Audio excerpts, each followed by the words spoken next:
ಆತ್ಮೀಯ ವೀಕ್ಷಕರೇ, Royson creations YouTube ಚಾನಲ್ಗೆ ನಿಮಗೆ ಸ್ವಾಗತ. ಇಂದಿನ ಈ ವಿಡಿಯೋದಲ್ಲಿ 9ನೇ ತರಗತಿಯ ಸಮಾಜ ವಿಜ್ಞಾನ ವಿಷಯದ 2ನೇ ಸಂಕಲನಾತ್ಮಕ ಮೌಲ್ಯಮಾಪನ ಮಾರ್ಚ್ 2026ರ ಪ್ರಶ್ನೆ ಪತ್ರಿಕೆಯನ್ನು ಅವುಗಳ ಸಂಪೂರ್ಣ ಉತ್ತರಗಳೊಂದಿಗೆ ವಿಶ್ಲೇಷಣೆ ಮಾಡೋಣ. ಯಾರೆಲ್ಲ ಮೊದಲ ಬಾರಿ ನಮ್ಮ ಚಾನಲ್ ನೋಡ್ತಾ ಇದ್ದೀರಾ, ಸಬ್ಸ್ಕ್ರೈಬ್ ಮಾಡಿ ಹಾಗೂ ನಿಮ್ಮ ಫ್ರೆಂಡ್ಸಿಗೆ ಶೇರ್ ಮಾಡಿ. ಸೊ ಇಲ್ಲಿಗೆ ಎಲ್ಲ ಮಾಡೆಲ್ ಕ್ವಶನ್ ಪೇಪರ್ನ ನಿಮ್ಮ ಜೊತೆ ಶೇರ್ ಮಾಡಿದ್ದೀವಿ. ವೀಡಿಯೋಸನ್ನು ನೋಡಿ ಪ್ರಾಕ್ಟೀಸ್ ಮಾಡ್ಕೊಳ್ಳಿ ಮಕ್ಕಳ. ಇನ್ನೇನು ಕೆಲವೇ ದಿನಗಳಿವೆ ನಿಮ್ಮ ಎಕ್ಸಾಮ್ಗೆ ಅಂತ ಹೇಳ್ತಾ ವಿಡಿಯೋ ಪ್ರಾರಂಭಿಸ್ತಾ ಇದ್ದೀವಿ. ಫಸ್ಟ್ ಮೇನ್, ಈ ಪ್ರತಿಯೊಂದು ಪ್ರಶ್ನೆ ಅಥವಾ ಅಪೂರ್ಣ ಹೇಳಿಕೆಗೆ 4 ಆಯ್ಕೆ ನೀಡಲಾಗಿದೆ. ಅವುಗಳಲ್ಲಿ ಸೂಕ್ತವಾದ ಒಂದು ಉತ್ತರವನ್ನು ಆರಿಸಿ ಅದರ ಕ್ರಮಾಕ್ಷರದೊಡನೆ ಪೂರ್ಣ ಉತ್ತರವನ್ನು ಬರೆಯಿರಿ. ಸೊ ಫಸ್ಟ್ ಕ್ವಶನ್, ಕರ್ನಾಟಕದ ಸಂಗೀತ ಪಿತಾಮಹ ಅಂತ ಕೇಳಿದ್ದಾರೆ. ಸೊ ಆಬ್ವಿಯಸ್ಲಿ ಡೈರೆಕ್ಟಾಗಿ ನೀವು ಹಾಕ್ತೀರಾ ಪುರಂದರದಾಸರು. ಬಹಳ ಈಸಿ ಇರೋ ಕ್ವಶನ್ನು ಮಕ್ಕಳ. ಪುರಂದರದಾಸರನ್ನು ನಾವು ಕರ್ನಾಟಕ ಸಂಗೀತದ ಪಿತಾಮಹ ಅಂತ ಹೇಳಿ ನಾವು ಕರಿತೀವಿ. ನೆಕ್ಸ್ಟ್, ಭಾರತದ ರಾಷ್ಟ್ರ ಪಕ್ಷಿ ಕೇಳಿದರೆ ಅದು ನವಿಲು ಆಗಿರ್ತದೆ. Option A is the right answer. 3ನೇ ಪ್ರಶ್ನೆ, ಭಾರತದ ಈಶಾನ್ಯ ವಲಯದ ಆದಿವಾಸಿಗಳು ಈ ಜನಾಂಗಕ್ಕೆ ಸೇರಿದವರು. ದ್ರಾವಿಡರು, ಆರ್ಯರು, ಮಂಗೋಲರು, ಮೆಡಿಟೇರಿಯನ್ನರು ಅಂತ ಇದೆ ಮಕ್ಕಳ. ಸೊ ಈಶಾನ್ಯ ವಲಯದ ಆದಿವಾಸಿಗಳನ್ನು ಮಂಗೋಲರು ಅಂತ ಹೇಳಿ ಕರೆಯಲಾಗ್ತದೆ. ನೆಕ್ಸ್ಟ್, ನೀವು ಅಮೆಜಾನ್ನಲ್ಲಿ ವಸ್ತುವನ್ನು ಮನೆ ಬಾಗಿಲಿಗೆ ತರಿಸಿಕೊಂಡರೆ ಅದು ಅಂತರ್ಜಾಲ ಮಾರುಕಟ್ಟೆ, ಟೆಲಿಶಾಪಿಂಗ್, ಪ್ರಾಸ್ತಾವಿಕ ಮಾರುಕಟ್ಟೆ, ಅಂಚೆ ಮಾರುಕಟ್ಟೆ. ಸೊ ಅದು ಟೆಲಿಶಾಪಿಂಗ್ ಆಗಿರ್ತದೆ ಮಕ್ಕಳ. ಹಾಗಾಗಿ option B is the right answer. 5ನೇ ಪ್ರಶ್ನೆ, ಆಧುನಿಕ ಯುರೋಪಿನಲ್ಲಿ ರಾಜ್ಯಗಳ ಉಗಮಕ್ಕೆ ಕಾರಣವಾದದ್ದು. ಸೊ ಇಲ್ಲಿ ವ್ಯಾಪಾರದ ಬೆಳವಣಿಗೆ, ಉಳಿಗಮಾನ್ಯ ಪದ್ಧತಿಯ ಅವನತಿ, ರಾಜ್ಯಪ್ರಭುತ್ವದ ಉದಯ, ಧಾರ್ಮಿಕ ಬಿಕ್ಕಟ್ಟು ಅಂತ ಹೇಳಿ ಕೇಳಿದ್ದಾರೆ ಮಕ್ಕಳ. ಸೊ ಸರಿಯಾದ ಉತ್ತರ ಉಳಿಗಮಾನ್ಯ ಪದ್ಧತಿಯ ಅವನತಿ ಆಗಿರ್ತದೆ. 6ನೇ ಪ್ರಶ್ನೆ, ಈ ನದಿಗಳು ಅತಿ ಹೆಚ್ಚು ಜಲಶಕ್ತಿ ಉತ್ಪಾದನಾ ಸಾಮರ್ಥ್ಯವನ್ನು ಹೊಂದಿವೆ ಅಂತ ಹೇಳಿ ಕೇಳಿದ್ದಾರೆ. ಸೊ ಇಲ್ಲಿ ನಮಗೆ 4 ಆಪ್ಷನ್ ಕೊಟ್ಟಿದ್ದಾರೆ ಮಕ್ಕಳ. ಇದರಲ್ಲಿ ಹೆಚ್ಚು ಜಲಶಕ್ತಿ ಉತ್ಪಾದನಾ ಸಾಮರ್ಥ್ಯ ಹೊಂದಿರುವಂಥದ್ದು ಪಶ್ಚಿಮಾಮುಖವಾಗಿ ಹರಿಯುವಂತಹ ನದಿಗಳಾಗಿರ್ತದೆ.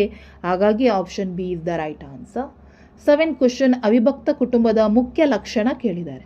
ಸೊ ಸಣ್ಣ ಗಾತ್ರ, ವೈಯಕ್ತಿಕ ಸ್ವಾತಂತ್ರ್ಯ, ಹಿರಿತನದ ತತ್ವ, ವಿಲಾಸವಾದ. ಸೊ ಅದು ಹಿರಿತನದ ತತ್ವ ಆಗಿರ್ತದೆ. Option C is the right answer. 8th question, 1991ರ ಆರ್ಥಿಕ ಸುಧಾರಣೆಗಳು ಇದಕ್ಕೆ ಮಹತ್ವವನ್ನು ನೀಡಿದೆ. ಸೊ ಅದು ಖಾಸಗೀಕರಣಕ್ಕೆ ಮಹತ್ವವನ್ನು ನೀಡಿದೆ ಮಕ್ಕಳ. ಹಾಗಾಗಿ option A is the right answer. ಇದಿಷ್ಟು ಮಲ್ಟಿಪಲ್ ಚಾಯ್ಸ್ ಕ್ವಶನ್ಸ್ ಮಕ್ಕಳ. ನೆಕ್ಸ್ಟ್, ಸೆಕೆಂಡ್ ಮೇನ್, ಪ್ರತಿಯೊಂದು ಪ್ರಶ್ನೆಗೆ 1 ಅಂಕದಲ್ಲಿ ಉತ್ತರಿಸಲಿಕ್ಕೆ ಕೇಳ್ತಾರೆ. 9ನೇ ಪ್ರಶ್ನೆ, ಮೊಹಮ್ಮದ್ ಬಿನ್ ತುಘಲಕ್ ರಾಜಧಾನಿಯನ್ನು ಬದಲಾವಣೆ ಮಾಡಿದ ಮುಖ್ಯ ಉದ್ದೇಶವನ್ನು ಕೇಳಿದ್ದಾರೆ. ಯಾಕೆಂತ ಹೇಳಿದರೆ ವಿಶಾಲ ಸಾಮ್ರಾಜ್ಯದ ನಿರ್ವಹಣೆ ಮತ್ತು ಮಂಗೋಲರ ದಾಳಿಯಿಂದ ರಾಜಧಾನಿಯನ್ನು ರಕ್ಷಿಸಿಕೊಳ್ಳಲು ಈ ರೀತಿ ಮಾಡಲಾಗ್ತದೆ. 10ನೇ ಪ್ರಶ್ನೆ, ವಿಜಯನಗರದ ಯಾವ ವಂಶದ ದೊರೆಗಳು ಶ್ರೀ ವೈಷ್ಣವ ಪಂಥದ ಅನುಯಾಯಿಗಳಾಗಿದ್ದರು ಅಂತ ಕೇಳಿದರೆ ತುಳುವ ಮತ್ತು ಅರವೀಡ ದೊರೆಗಳು. ನೆಕ್ಸ್ಟು, ಕರ್ನಾಟಕದ ಕರಾವಳಿಯು ಯಾವ ಜಿಲ್ಲೆಗಳನ್ನು ಒಳಗೊಂಡಿದೆ? ಉಡುಪಿ, ದಕ್ಷಿಣ ಕನ್ನಡ ಮತ್ತು ಉತ್ತರ ಕನ್ನಡ ಜಿಲ್ಲೆಗಳು. 12ನೇ ಪ್ರಶ್ನೆ, ಸ್ಥಿರಾತ್ಮಕ ಅರ್ಥವ್ಯವಸ್ಥೆ ಎಂದರೇನು? ಸೊ ಅರ್ಥವ್ಯವಸ್ಥೆಯಲ್ಲಿ ಯಾವುದೇ ಬದಲಾವಣೆಗಳು ಇಲ್ಲದ ಸ್ಥಿತಿಗೆ ಸ್ಥಿರಾತ್ಮಕ ಅರ್ಥವ್ಯವಸ್ಥೆ ಅಂತ ಹೇಳಿ ಕರೆಯಲಾಗ್ತದೆ. 13ನೇದು, ಕಾರವಾರದ ಬಳಿ ಇರುವ ನೌಕಾನೆಲೆಯನ್ನು ಏನಂತ ಹೇಳಿ ಕರೆಯಲಾಗ್ತದೆ? ಅದನ್ನು ಸೀಬರ್ಡ್ ನೌಕಾನೆಲೆ ಅಂತ ಹೇಳಿ ಕರೆಯಲಾಗ್ತದೆ. ನೆಕ್ಸ್ಟ್ 14ನೇ ಪ್ರಶ್ನೆ, ಸಮೂಹ ಮಾಧ್ಯಮಗಳನ್ನು ಹೆಸರಿಸಿ. ಸೊ ಏನಪ್ಪ ಸಮೂಹ ಮಾಧ್ಯಮಗಳು ಅಂದರೆ ದೂರದರ್ಶನ, ವೃತ್ತಪತ್ರಿಕೆ, ಸಾಮಾಜಿಕ ಜಾಲತಾಣಗಳು, ಚಲನಚಿತ್ರ, ರೇಡಿಯೋ ನಿಯತಕಾಲಿಕೆಗಳು. ಇವುಗಳನ್ನು ನಾವು ಸಮೂಹ ಮಾಧ್ಯಮ ಅಂತ ಹೇಳಿ ಕರೆಯಲಾಗ್ತದೆ. ಕರ್ನಾಟಕ ಪ್ರವಾಸೋದ್ಯಮ ಇಲಾಖೆಯ ಧ್ಯೇಯ ವಾಕ್ಯ ಯಾವುದು? ಒಂದು ರಾಜ್ಯ, ಹಲವು ಜಗತ್ತು. ನೆಕ್ಸ್ಟ್, ಸಾಂಪ್ರದಾಯಿಕ ಮಾರುಕಟ್ಟೆ ಎಂದರೇನು? ಹಳೆಯ ಕಾಲದಿಂದಲೂ ರೂಢಿಯಲ್ಲಿರುವಂತಹ ಮಾರುಕಟ್ಟೆಗಳಿಗೆ ಸಾಂಪ್ರದಾಯಿಕ ಮಾರುಕಟ್ಟೆ ಅಂತ ಹೇಳಿ ಕರೆಯಲಾಗ್ತದೆ. ಸೊ ಇದಿಷ್ಟು 1 ವರ್ಡ್ ಆನ್ಸರ್ಸ್ ಕ್ವಶನ್ಸ್ ಮಕ್ಕಳ. ನೆಕ್ಸ್ಟು 2 ಅಥವಾ 4 ಅಂಶಗಳಲ್ಲಿ ಬರೀಲಿಕ್ಕಿರುತ್ತೆ. 8 ಪ್ರಶ್ನೆಗಳು, ಪ್ರತಿ ಪ್ರಶ್ನೆಗೆ 2 ಅಂಕ. 17ನೇ ಪ್ರಶ್ನೆ, ಮರಾಠ ಒಕ್ಕೂಟದಲ್ಲಿದ್ದಂತಹ ನಾಯಕರುಗಳನ್ನು ಹೆಸರಿಸಿ. ಗ್ವಾಲಿಯರ್ನ ಸಿಂಧ್ಯಾ, ಇಂದೂರಿನ ಹೊಳಲ್ಕರ್, ನಾಗಪುರದ ಭೋಸ್ಲೆ, ಬರೋಡಾದ ಗಾಯಕ್ವಾಡ್.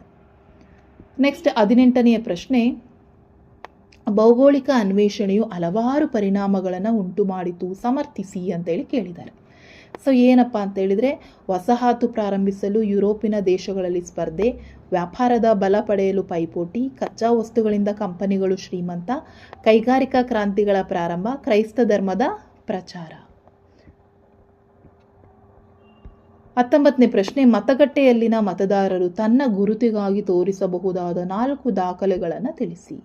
ಸೊ ಚುನಾವಣೆಯ ಗುರುತಿನ ಚೀಟಿ, ಆಧಾರ್ ಕಾರ್ಡ್, ಬ್ಯಾಂಕ್ ಪುಸ್ತಕ, ಪಾನ್ ಕಾರ್ಡ್. ಸೊ ಇದು ಯಾವುದಾದ್ರೂ ಒಂದನ್ನು ತೋರಿಸ್ಬೋದು. ಆ ಪ್ರಶ್ನೆಗೆ ಆಪ್ಷನನ್ನು ಕೇಳಿದರೆ,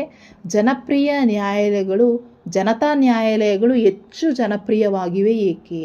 ಯಾಕೆಂತ ಹೇಳಿದರೆ ಅದು ರಾಜಿ ಸಂಧಾನಕ್ಕೆ ಉತ್ಸುಕ, ಶೀಘ್ರ ನ್ಯಾಯ ಸಿಗ್ತದೆ, ಅದರಲ್ಲಿ ಮಿತವ್ಯಯದಿಂದ ಕೂಡಿದೆ ಮತ್ತು ಇತರೆ ನ್ಯಾಯಾಲಯಗಳ ಕಾರ್ಯ ಒತ್ತಡ ಕಡಿಮೆ ಮಾಡ್ತದೆ. ನೆಕ್ಸ್ಟ್ 20ನೇ ಪ್ರಶ್ನೆ, ಲಿಂಗ ಸಮಾನತೆ ತರುವಲ್ಲಿ ಸಹಾಯಕವಾದಂತಹ ಅಂಶಗಳನ್ನು ಪಟ್ಟಿ ಮಾಡಿರಿ ಅಂತ ಹೇಳಿ ಕೇಳಿದ್ದಾರೆ. ಸೊ ಹೆಣ್ಣು ಮಕ್ಕಳ ಶಿಕ್ಷಣಕ್ಕೆ ಆದ್ಯತೆ ನೀಡುವುದು, ಆರ್ಥಿಕ ಪ್ರಗತಿ, ನಗರಗಳ ಅಭಿವೃದ್ಧಿ, ಸಾಮಾಜಿಕ ಧೋರಣೆ. ಸೊ ಇದಿಷ್ಟು ಅದಕ್ಕೆ ಆನ್ಸರು. ಅದೇ ಪ್ರಶ್ನೆಗೆ ನಮಗೆ ಇನ್ನೊಂದು ಆಪ್ಷನನ್ನು ಕೇಳಿದರೆ, ಗ್ರಾಮ ಸಮುದಾಯದ ಪ್ರಮುಖ ಸಮಸ್ಯೆಗಳನ್ನು ಪಟ್ಟಿ ಮಾಡಿ. ಏನೆಲ್ಲ ಸಮಸ್ಯೆಗಳಿದ್ದಾವೆ? ಕೃಷಿ ಸಮಸ್ಯೆಗಳಿದ್ದಾವೆ, ಗುಡಿ ಕೈಗಾರಿಕಾ ಸಮಸ್ಯೆಗಳು, ಅನಕ್ಷರತೆ, ಬಡತನ ಮತ್ತು ನಿರುದ್ಯೋಗ, ಆರೋಗ್ಯ ವ್ಯವಸ್ಥೆಯ ಕೊರತೆ, ನಾಗರಿಕ ಸೌಲಭ್ಯಗಳ ಕೊರತೆ. 21ನೇ ಪ್ರಶ್ನೆ, ಕೈಗಾರಿಕೆಗಳು ದೇಶದ ಅಭಿವೃದ್ಧಿಗೆ ಮಹತ್ವದ ಕೊಡುಗೆಯನ್ನು ನೀಡುತ್ತವೆ, ಸ್ಪಷ್ಟೀಕರಿಸಿ. ಹೌದು, ಅವು ನೀಡುತ್ತವೆ. ಯಾಕೆಂತ ಹೇಳಿದರೆ ಉದ್ಯೋಗವನ್ನು ವೃದ್ಧಿ ಮಾಡ್ತವೆ, ಕಚ್ಚಾ ವಸ್ತುಗಳ ಸದ್ಬಳಕೆ, ಕೃಷಿಗೆ ಪೂರಕ ಮತ್ತು ವಿದೇಶಿ ವಿನಿಮಯ, ಮಾರುಕಟ್ಟೆ ಅಭಿವೃದ್ಧಿ, ದೇಶದ ಕಾರ್ಯಾಚರಣೆ. ಸೊ ಇವೆಲ್ಲವೂ ಕೈಗಾರಿಕೆಗಳು ದೇಶದ ಅಭಿವೃದ್ಧಿಗೆ ಮಹತ್ವವನ್ನು ನೀಡ್ತದೆ. ನೆಕ್ಸ್ಟ್ 22ನೇ ಪ್ರಶ್ನೆ, ಹಣದ ಕಾರ್ಯಗಳನ್ನು ತಿಳಿಸಿ. ಏನೆಲ್ಲ ಮಾಡುತ್ತೆ? ವಿನಿಮಯ ಮಾಧ್ಯಮಗಳು, ಮೌಲ್ಯಮಾಪನ, ವಿಳಂಬಿತ ಸಂದಾಯದ ಪ್ರಮಾಣ, ಮೌಲ್ಯ ಸಂಗ್ರಹ ಮತ್ತು ಮೌಲ್ಯ ವರ್ಗಾವಣೆ. 23ನೇ ಪ್ರಶ್ನೆ, ಗ್ರಾಹಕ ಹಕ್ಕುಗಳು ಯಾವ್ಯಾವು ಅಂತ ಕೇಳಿದರೆ, ರಕ್ಷಣೆಯ ಹಕ್ಕು, ಮಾಹಿತಿ ಪಡೆಯುವ ಹಕ್ಕು, ವಸ್ತುಗಳ ಆಯ್ಕೆಯ ಹಕ್ಕು, ಪರಿಹಾರ ಕೇಳುವ ಹಕ್ಕು, ಗ್ರಾಹಕ ಶಿಕ್ಷಣದ ಹಕ್ಕು. ನೆಕ್ಸ್ಟ್, ಕಪ್ಪು ಮಣ್ಣು ಮತ್ತು ಕೆಂಪು ಮಣ್ಣಿಗಿರುವಂತಹ ವ್ಯತ್ಯಾಸವನ್ನು ಕೇಳಿದ್ದಾರೆ ಮಕ್ಕಳು. ಏನು ವ್ಯತ್ಯಾಸ? ಕೆಂಪು ಮಣ್ಣು ನೀಸ್ ಶಿಲಾದ್ರವ್ಯದಿಂದ ರಚನೆಯಾಗಿದೆ. ಈ ಮಣ್ಣಿನಲ್ಲಿ ಕಬ್ಬಿಣದ ಆಕ್ಸೈಡ್ ಇರುವುದರಿಂದ ಕೆಂಪಾಗಿದೆ. ಸುಣ್ಣ ಮತ್ತು ಉಪ್ಪಿನಾಂಶ ಹೆಚ್ಚಿದೆ, ತೇವಾಂಶ ಸಾಮರ್ಥ್ಯ ಕಡಿಮೆ ಇದೆ. ಅದೇ ಕಪ್ಪು ಮಣ್ಣಿಗೆ ಬಂದರೆ ಬಸ್ಟಾಲ್ ಶಿಲೆಯಿಂದ ರಚನೆಯನ್ನು ಹೊಂದಿದೆ. ಮೆಗ್ನೀಷಿಯಂ, ಕಬ್ಬಿಣದ ಡೈಆಕ್ಸೈಡ್ ಇರುವುದರಿಂದ ಅದು ಕಪ್ಪಾಗಿದೆ. ಕಪ್ಪು ಅತ್ತಿ ಮಣ್ಣು ಎನ್ನುವರು, ತೇವಾಂಶ ಸಾಮರ್ಥ್ಯ ಹೆಚ್ಚು. ಸೊ ಇದಿಷ್ಟು ನಿಮಗೆ 2 ಅಂಕದ ಪ್ರಶ್ನೆಗಳಾಗಿತ್ತು. ನೆಕ್ಸ್ಟ್ 6 ವಾಕ್ಯಗಳಲ್ಲಿ ಅಥವಾ ಅಂಶಗಳಲ್ಲಿ ಬರಿಬೇಕು ಮಕ್ಕಳ. ಸೊ ಇಲ್ಲಿ 9 ಪ್ರಶ್ನೆಗಳು ಬರ್ತದೆ. 25ನೇ ಪ್ರಶ್ನೆ, ಯೇಸು ಕ್ರಿಸ್ತರ ಬೋಧನೆಗಳನ್ನು ವಿವರಿಸಿ ಅಂತ ಹೇಳಿ ಕೇಳಿದ್ದಾರೆ ಮಕ್ಕಳ. ಸೊ ಏನೆಲ್ಲ ಬೋಧನೆಗಳು? ಸೊ ಇಲ್ಲಿ ದೇವರು ಒಬ್ಬನೇ, ಸರ್ವ ಜೀವರಾಶಿಗಳ ತಂದೆ, ಪ್ರತಿಯೊಬ್ಬರಲ್ಲಿ ಸೋದರತೆ, ಕಷ್ಟಪಡುವವರನ್ನು ಪ್ರೀತಿಸಬೇಕು, ಪರರಿಂದ ಏನನ್ನೂ ಬಯಸದೆ ಅವರ ಸೇವೆ ಮಾಡಬೇಕು, ಮಾನವನ ಸೇವೆ ದೇವನ ಸೇವೆಗೆ ಸಮ, ತಪ್ಪಿಗೆ ಪಶ್ಚಾತ್ತಾಪವನ್ನು ಪಡಬೇಕು, ನಮ್ಮ ಶತ್ರುಗಳನ್ನು ಪ್ರೀತಿಸಬೇಕು. ಇದು ಯೇಸು ಕ್ರಿಸ್ತರ ಬೋಧನೆಗಳಾಗಿರ್ತದೆ. ನೆಕ್ಸ್ಟ್ 26ನೇದು, ಗಿಯಾಸುದ್ದೀನ್ ಬಲ್ಬನು ಜಾರಿಗೆ ತಂದಂತಹ ಆಡಳಿತಾತ್ಮಕ ಸುಧಾರಣೆಗಳನ್ನು ವಿಶ್ಲೇಷಿಸಿರಿ ಅಂತ ಹೇಳಿ ಕೇಳಿದ್ದಾರೆ. ಸೊ ಏನು? ಅವರು ತುರ್ಕಿ ಸರದಾರರ ದುರಾಡಳಿತ ನಿಯಂತ್ರಣವನ್ನು ಮಾಡ್ತಾರೆ, ಮಂಗೋಲರ ದಾಳಿಯಿಂದ ಕಾಪಾಡ್ತಾನೆ, ದರ್ಬಾರಿನಲ್ಲಿ ಸಂಪ್ರದಾಯ ಶಿಷ್ಟಾಚಾರ, ಸೇನೆಯ ಪುನರ್ ಸಂಘಟನೆ, ವಾಯುವ್ಯ ಗಡಿ ಭಾಗದಲ್ಲಿ ಕೋಟೆ ಕಟ್ಟಿಸ್ತಾರೆ, ಅನುಭವಿ ವಿಶ್ವಾಸಿಕ ಸೇನಾಪತಿಗಳ ನೇಮಕ. ಸೊ ಅದೇ ಪ್ರಶ್ನೆಗೆ ಆಪ್ಷನನ್ನು ಕೊಟ್ಟು, ಮೊಘಲರು ಕಲೆ ಮತ್ತು ವಾಸ್ತುಶಿಲ್ಪದ ಮಹಾಪೋಷಕರಾಗಿದ್ದರು, ಈ ಹೇಳಿಕೆಯನ್ನು ಅವರ ನಿರ್ಮಾಣಗಳಿಂದ ಸಮರ್ಥಿಸಿರಿ ಅಂತ ಹೇಳಿ ಕೇಳಿದ್ದಾರೆ. ಸೊ ಅದಕ್ಕೆ ಸರಿಯಾಗಿರುವ ಉತ್ತರವನ್ನು ನೋಡೋಣ ಮಕ್ಕಳ. ಇಲ್ಲಿ ನೋಡಿ, ಶಹಜಾನ್ ಕಟ್ಟಿಸಿದಂತಹ ಅಕ್ಬರಿ ಮಹಲ್, ತಾಜ್ ಮಹಲ್, ಜಹಾಂಗೀರ್ ಮಹಲ್, ಕೆಂಪು ಕೋಟೆ, ಮೋತಿ ಮಸೀದಿ, ದಿವಾನಿ ಕಾಜ್, ರಂಗಮಹಲ್. ಸೊ ಇದೆಲ್ಲ ಮೊಘಲರ ಒಂದು ಕಲೆಯ ಬಗ್ಗೆ ನಮಗೆ ತಿಳಿಸ್ಕೊಡ್ತದೆ. 27ನೇದು, ರಾಜ್ಯಸಭೆಯ ಸದಸ್ಯನಾಗಲು ಇರಬೇಕಾದಂಥ ಅರ್ಹತೆಗಳು ಏನೇನು? ಸೊ ಅವರು ಭಾರತದ ಪ್ರಜೆಯಾಗಿರಬೇಕು, ಫಸ್ಟ್ 30 ವಯಸ್ಸು ಆಗಿರಲೇಬೇಕು, ಲಾಭದಾಯಕ ಹುದ್ದೆಯಲ್ಲಿರಬಾರ್ದು, ಜೈಲು ಶಿಕ್ಷೆಗೆ ಗುರಿಯಾಗಿರಬಾರ್ದು, ದಿವಾಳಿ ಆಗಿರಬಾರ್ದು ಮತ್ತು ಮಾನಸಿಕ ಅಸ್ವಸ್ಥನಾಗಿರಬಾರ್ದು. ಸೊ ಅದೇ ಪ್ರಶ್ನೆಗೆ ಆಪ್ಷನ್ ಕೊಟ್ಟು ರಾಜ್ಯಪಾಲರ ಶಾಸನೀಯ ಅಧಿಕಾರಗಳ ಕಾರ್ಯಗಳನ್ನು ವಿವರಿಸಿ. ಸೊ ಏನು ಅಧಿವೇಶನ ಕರೆಯುವಂತಹ ಮತ್ತು ಮುಂದೂಡುವಂತಹ ಅಧಿಕಾರ ಅವರಿಗಿರ್ತದೆ. ವಿಧಾನಸಭೆಯನ್ನು ವಿಸರ್ಜನೆಯನ್ನು ಮಾಡಬಹುದು ಅವರು. ನೆಕ್ಸ್ಟ್ ವಿಧಾನ ಪರಿಷತ್ತಿಗೆ 1/6 ಸದಸ್ಯರ ನೇಮಕ. ಕಲೆ, ಸಾಹಿತ್ಯ, ವಿಜ್ಞಾನ, ಸಮಾಜ ಸೇವೆ, ಸಹಕಾರ ಚಳುವಳಿ ಪರಿಗಣಿಸಿ ನೇಮಕ. ಶಾಸಕಾಂಗ ಅಂಗೀಕರಿಸಿದ ಮಸೂದೆ ಅಂಕಿತ. ಮಸೂದೆಯನ್ನು ಪರಿಶೀಲಿಸಿ ಹಿಂತಿರುಗಿಸುವಂತಹ ಅಥವಾ ತಿರಸ್ಕರಿಸುವಂತಹ ಅಧಿಕಾರ ಅವರಿಗಿರ್ತದೆ. 28ನೇ ಪ್ರಶ್ನೆ, ಆಧುನಿಕ ಕಾಲದಲ್ಲಿ ವಿಭಕ್ತ ಕುಟುಂಬಗಳು ಹೆಚ್ಚಾಗಿ ಕಂಡುಬರಲು ಕಾರಣವೇನು ಅಂತ ಹೇಳಿ ಕೇಳಿದ್ದಾರೆ.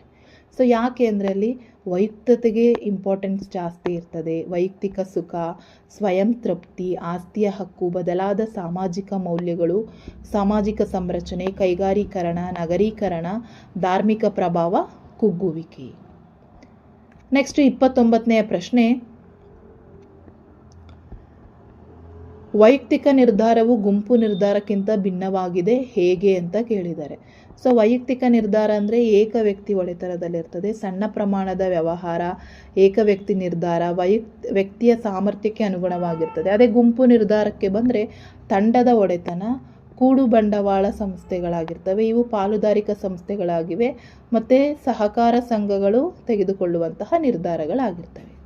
ಸೊ ಅದೇ ಪ್ರಶ್ನೆಗೆ ಆಪ್ಷನನ್ನು ಕೊಟ್ಟು ಸಾಂಪ್ರದಾಯಿಕ ಮಾರುಕಟ್ಟೆ ಅಸಾಂಪ್ರದಾಯಿಕ ಮಾರುಕಟ್ಟೆಗಿಂತ ಹೇಗೆ ಭಿನ್ನವಾಗಿದೆ ಅಂತ ಕೇಳಿದ್ದಾರೆ ಮಕ್ಕಳ. ನೋಡಿ, ನಿಮಗಿಲ್ಲಿ ಡಿಸ್ಪ್ಲೇ ಮೇಲೆ ಆನ್ಸರ್ ಕಾಣಿಸ್ತಾ ಇದೆಯಲ್ಲ, ಇದಿಷ್ಟನ್ನು ನೀವು ಪಾಯಿಂಟ್ಸನ್ನು ಬರೀಬೇಕು.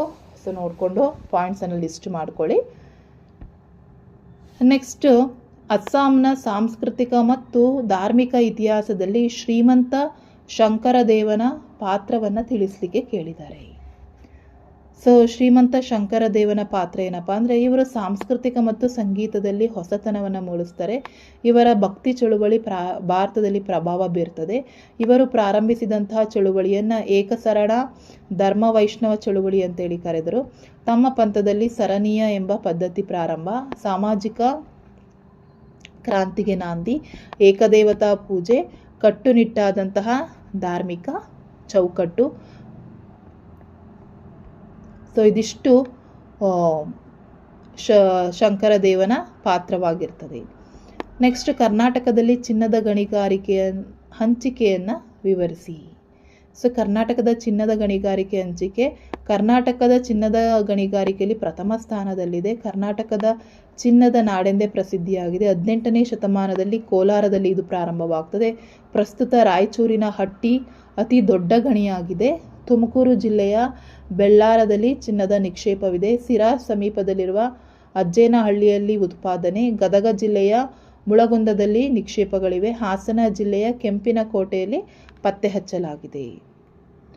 ನೆಕ್ಸ್ಟ್ 32ನೇ ಪ್ರಶ್ನೆ, ರಸ್ತೆ ಸಾರಿಗೆಯ ಪ್ರಾಮುಖ್ಯತೆಯನ್ನು ತಿಳಿಸಿ ಅಂತ ಹೇಳಿ ಕೇಳಿದ್ದಾರೆ. ಅದೇ ಪ್ರಶ್ನೆಗೆ ಆಪ್ಷನನ್ನು ಕೊಟ್ಟು ಪ್ರವಾಸದಿಂದಾಗುವ ಲಾಭಗಳೇನು ಅಂತಲೂ ಸಹ ಕೇಳಿದ್ದಾರೆ ಮಕ್ಕಳ. ಸೊ ರಸ್ತೆ ಸಾರಿಗೆಯ ಪ್ರಾಮುಖ್ಯತೆ ಏನಪ್ಪ ಅಂದರೆ ಸಾರಿಗೆ ದೇಶದ ಅಭಿವೃದ್ಧಿಯಲ್ಲಿ ಜೀವನಾಡಿ ಇದ್ದಂತೆ. ಆಹಾರ ಧಾನ್ಯಗಳನ್ನು ಮಾರುಕಟ್ಟೆಗೆ ಸಾಗಿಸಲು, ಕೃಷಿ ಉತ್ಪನ್ನಗಳನ್ನು ಸಾಗಿಸಲು ಸಹಾಯಕ, ಗೊಬ್ಬರ, ಕೃಷಿ ಉಪಕರಣ ಕೃಷಿ ವಲಯಕ್ಕೆ ಸಾಗಿಸಲು, ಗಣಿಗಳಿಂದ ಖನಿಜಗಳನ್ನು ಸಾಗಿಸಲು, ಕೈಗಾರಿಕೆಯಿಂದ ಸಿದ್ಧ ವಸ್ತುಗಳನ್ನು ಮಾರುಕಟ್ಟೆಗೆ ಸಾಗಿಸಲು, ಪ್ರಯಾಣಿಕರನ್ನು ಸಾಗಿಸಲು ರಸ್ತೆ ಸಾರಿಗೆ ಅವಶ್ಯಕ. ಸೊ ಅದೇ ಪ್ರಶ್ನೆಗೆ ಒಂದು ಆಪ್ಷನ್ ಕೇಳಿ, ಪ್ರವಾಸ ಮಾಡುವುದರಿಂದ ಆಗುವ ಅನುಕೂಲಗಳೇನು ಅಂತ ಕೇಳಿದರೆ, ಜನರು ತಮ್ಮ ವ್ಯಾಪಾರ ವಹಿವಾಟುಗಳನ್ನು ನಡೆಸಲು, ಒಂದು ಸ್ಥಳಕ್ಕೆ ಕುತೂಹಲವನ್ನು ತಿಳಿದುಕೊಳ್ಳಲು, ಧಾರ್ಮಿಕ ಆಚರಣೆಗಳಿಗೆ ಪ್ರವಾಸವನ್ನು ಮಾಡ್ತಾರೆ. ಪ್ರವಾಸದಿಂದ ಮನಃಶಾಂತಿಯನ್ನು ಪಡೆದುಕೊಳ್ಳಲು, ಸುಂದರ ತಾಣಗಳನ್ನು ನೋಡುವ ಹಂಬಲದಿಂದ, ಆರೋಗ್ಯ ವೃದ್ಧಿಗಾಗಿ ಪ್ರವಾಸ, ವಿವಿಧ ಪ್ರದೇಶಗಳ ಸಂಸ್ಕೃತಿಯನ್ನು ತಿಳಿಯಲು ಮತ್ತು ಜನರ ಜೀವನ ಕ್ರಮವನ್ನು ತಿಳಿಯಲು ಪ್ರವಾಸ ಮಾಡುವುದು ಅನುಕೂಲವಾಗಿದೆ. ನೆಕ್ಸ್ಟ್ 33ನೇ ಪ್ರಶ್ನೆ, ಭಾರತೀಯ ರಿಸರ್ವ್ ಬ್ಯಾಂಕಿನ ಕಾರ್ಯಗಳನ್ನು ತಿಳಿಸಿ ಅಥವಾ ಶ್ರಮದ ಲಕ್ಷಣಗಳೇನು ಅಂತ ಹೇಳಿ ಕೇಳಿದ್ದಾರೆ ಮಕ್ಕಳು. ಸೊ ಭಾರತೀಯ ರಿಸರ್ವ್ ಬ್ಯಾಂಕಿನ ಲಕ್ಷಣಗಳು ಏನಪ್ಪ ಅಂದರೆ ನೋಟು ಚಲಾವಣೆಯ ಏಕಸ್ವಾಮ್ಯ, ಸರ್ಕಾರದ ಬ್ಯಾಂಕಿಗಾಗಿ ಕಾರ್ಯನಿರ್ವಹಣೆ, ಬ್ಯಾಂಕುಗಳ ಬ್ಯಾಂಕು, ರಾಷ್ಟ್ರೀಯ ಸಂದಾಯ ಕಚೇರಿಯಾಗಿ ಕಾರ್ಯ, ಸಾಲದ ನಿಯಂತ್ರಕ, ವಿದೇಶಿ ವಿನಿಮಯದ ಮೇಲ್ವಿಚಾರಕ, ಬ್ಯಾಂಕಿಂಗ್ ಹವ್ಯಾಸದ ಅಭಿವೃದ್ಧಿ. ನೆಕ್ಸ್ಟ್ ಶ್ರಮದ ಲಕ್ಷಣಗಳು ಏನೇನು ಕೇಳಿದರೆ, ಶ್ರಮವನ್ನು ಪ್ರತ್ಯೇಕಿಸಲು ಸಾಧ್ಯವಿಲ್ಲ, ಶ್ರಮವನ್ನು ಸಂಗ್ರಹಿಸಲಾಗದು, ಶ್ರಮ ಕಡಿಮೆ ಚಲನಾತ್ಮಕವಾಗಿದೆ, ಪೂರೈಕೆಯು ಕಾಲಕ್ಕೆ ತಕ್ಕಂತೆ ಬದಲಾವಣೆ, ಶ್ರಮ ಸಾಮರ್ಥ್ಯದಲ್ಲಿ ಭಿನ್ನತೆ, ಶ್ರಮ ಒಂದು ಚಟುವಟಿಕೆಯಾಗಿದೆ. ಸೊ ಇದಿಷ್ಟು ನಿಮಗೆ 3 ಅಂಕದ ಪ್ರಶ್ನೆಗಳಾಗಿರ್ತದೆ ಮಕ್ಕಳ. ನೆಕ್ಸ್ಟ್ 5th ಮೇನ್, ಪ್ರತಿಯೊಂದು ಪ್ರಶ್ನೆಗೆ 8 ವಾಕ್ಯಗಳಲ್ಲಿ ಉತ್ತರವನ್ನು ಬರೀಬೇಕಾಗ್ತದೆ. ಇಲ್ಲಿ 4 ಅಂಕದ ಪ್ರಶ್ನೆಗಳು. ಕೈಗಾರಿಕಾ ಸ್ಥಾನೀಕರಣದ ಮೇಲೆ ಹಲವಾರು ಅಂಶಗಳು ಪ್ರಭಾವ ಬೀರುತ್ತವೆ, ಸಮರ್ಥಿಸಿ ಅಂತ ಹೇಳಿ ಕೇಳಿದ್ದಾರೆ. ಸೊ ಯಾವೆಲ್ಲ ಅಂಶಗಳು? ಕಚ್ಚಾ ವಸ್ತು, ಮಾರುಕಟ್ಟೆ, ಬಂದರು ಸೌಲಭ್ಯ, ಸಾರಿಗೆ ಸಂಪರ್ಕ, ಭೂಮಿಯ ಲಭ್ಯತೆ, ಶಕ್ತಿ ಸಂಪನ್ಮೂಲ, ಕಾರ್ಮಿಕ ಲಭ್ಯತೆ, ಸರ್ಕಾರದ ನೀತಿಗಳು. ಸೊ ಅದೇ ಪ್ರಶ್ನೆಗೆ ಆಪ್ಷನ್ ಕೊಟ್ಟು ವ್ಯವಸಾಯವು ಕರ್ನಾಟಕದ ಆರ್ಥಿಕತೆಯ ಬೆನ್ನೆಲುಬಾಗಿದೆ ಅಂತ ಕೇಳಿದ್ದಾರೆ. ಯಾವ ರೀತಿ? ಮೊದಲನೇದಾಗಿ ಕರ್ನಾಟಕದ ಪುರಾತನ ವೃತ್ತಿಯಾಗಿದೆ, ಜೀವನಾಧಾರಿತ ಮುಖ್ಯ ವೃತ್ತಿಯಾಗಿದೆ, ಜನರಿಗೆ ಉದ್ಯೋಗವನ್ನು ನೀಡ್ತದೆ, ಜನರಿಗೆ ಆಹಾರ ಪೂರೈಕೆ ಮಾಡ್ತದೆ, ಕೈಗಾರಿಕೆಗಳಿಗೆ ಕಚ್ಚಾ ಸಂಪನ್ಮೂಲ ಒದಗಿಸ್ತದೆ, ರಾಜ್ಯದ ಆದಾಯದ ಮೂಲವಾಗಿದೆ, ವಿದೇಶಿ ವಿನಿಮಯವನ್ನು ಗಳಿಸಿಕೊಡ್ತದೆ, ತೃತೀಯ ವೃತ್ತಿಗೆ ಇದು ಪೂರಕವಾಗಿದೆ. ಸೊ ಇದಿಷ್ಟು ಆನ್ಸರನ್ನು ಬರೆದ್ರೆ ಮಕ್ಕಳು ನಿಮಗೆ ಪೂರ್ಣ ಅಂಕಗಳು ಸಿಗ್ತದೆ. ನೆಕ್ಸ್ಟ್ 38ನೇ ಪ್ರಶ್ನೆ, 35ನೇ ಪ್ರಶ್ನೆ, ಇಟಲಿ ಏಕೀಕರಣದಲ್ಲಿ ಕೌಂಟ್ ಕೆವೋರರ ಪಾತ್ರವೇನು ಅಂತ ಹೇಳಿ ಕೇಳಿದ್ದಾರೆ. ಸೊ ನೋಡಿ, ಇಟಲಿಯ ಏಕೀಕರಣದ ಪ್ರಮುಖ ಪಾತ್ರವನ್ನು ಇವರು ವಹಿಸಿರ್ತಾರೆ. ರಿಸರ್ಮಿಮೆಂಟೋ ಪತ್ರಿಕೆಯನ್ನು ಪ್ರಾರಂಭ ಮಾಡ್ತಾರೆ, ಪ್ರಬಲ ಬರಹಗಳ ಮೂಲಕ ಜನರ ಮೇಲೆ ಪ್ರಭಾವ ಬೀರ್ತಾರೆ, ಆಸ್ಟ್ರಿಯಾವನ್ನು ಇಟಲಿಯಿಂದ ಬಿಡಿಸಲು ಪ್ರಯತ್ನಿಸ್ತಾರೆ, ಪ್ರಧಾನಮಂತ್ರಿಯಾಗಿ ಅಧಿಕಾರ ಸ್ವೀಕಾರ, ಇಟಲಿಯ ಪ್ರಗತಿಪರ ರಾಜ್ಯ ಮಾಡಲು ಪ್ರಯತ್ನ, ಫ್ರಾನ್ಸ್ ದೇಶದೊಂದಿಗೆ ರಹಸ್ಯ ಒಪ್ಪಂದ ಮಾಡಿಕೊಳ್ತಾರೆ, ಸಾರ್ಡಿನಿಯಾವನ್ನು ಇಟಲಿಯಿಂದ ವಿಲೀನಗೊಳಿಸ್ತಾರೆ, ಗ್ಯಾಲ್ಬಾರ್ಡಿ ಸಿಸಿಲಿಯಾ ಮೇಲೆ ದಾಳಿಯನ್ನು ಮಾಡಲು ಪ್ರೋತ್ಸಾಹವನ್ನು ನೀಡ್ತಾರೆ. ನೆಕ್ಸ್ಟ್ 36ನೇ ಪ್ರಶ್ನೆ, ಭಾರತದ ಸಂವಿಧಾನದ ಲಕ್ಷಣಗಳನ್ನು ಬರೀಲಿಕ್ಕೆ ಕೇಳಿದ್ದಾರೆ. ಸೊ ಇದು ಬಹಳ ಈಸಿ ಆ್ಯಂಡ್ ತುಂಬ ಪಾಯಿಂಟ್ಸ್ ಇದೆ, ನೋಡ್ಕೊಳ್ಳಿ ಮಕ್ಕಳ.